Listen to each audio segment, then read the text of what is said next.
Taigi, kas tas tedrinkas? Tai yra švelniausia mano ragauta organizmo detoksikacija, nes dažniausiai būna tie visokie detoks papildai gana tokie žiaurus, o tai yra labai skanu, labai turtinga, maistinga. Po šio video parašysiu, iš ko susideda šis nuostabus gėrimas ir greit parodau, kaip galima jį užmaišyti. Taigi, imam vieną paketėlį. Taigi, čia praplėšia. Specialiai paėmiau skaidrę stiklinę. Įberiat, jokių tiesiog kaip paprasti milteliai. Ir įpilat vandens.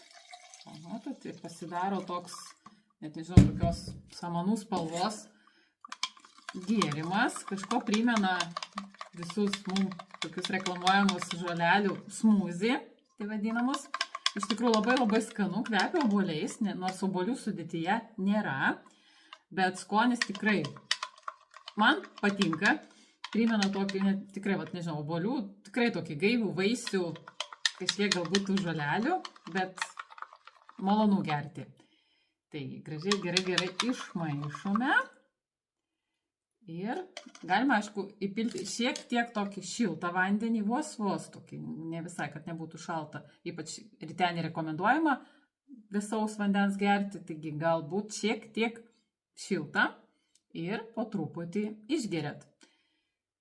Sudėtis, kaip minėjau, itin turtinga, visų ingredientų net negaliu išvardinti, nes jų yra labai daug ir tokių retų, veiksmingų, kaip kurkuminas, brokolių milteliai ir įvairūs kiti.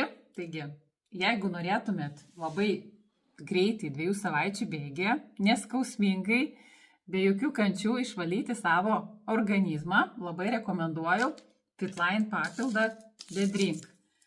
Tikrai pasiteisinęs produktas, kurį vis periodiškai, kurio kursą padarau, nes tikrai jaučiu, kad reikia mano organizmui to valymo. Jeigu norėtumėt įsigyti, galbūt įsigyti ir su nuolaida, tai galit man visą laiką parašyti.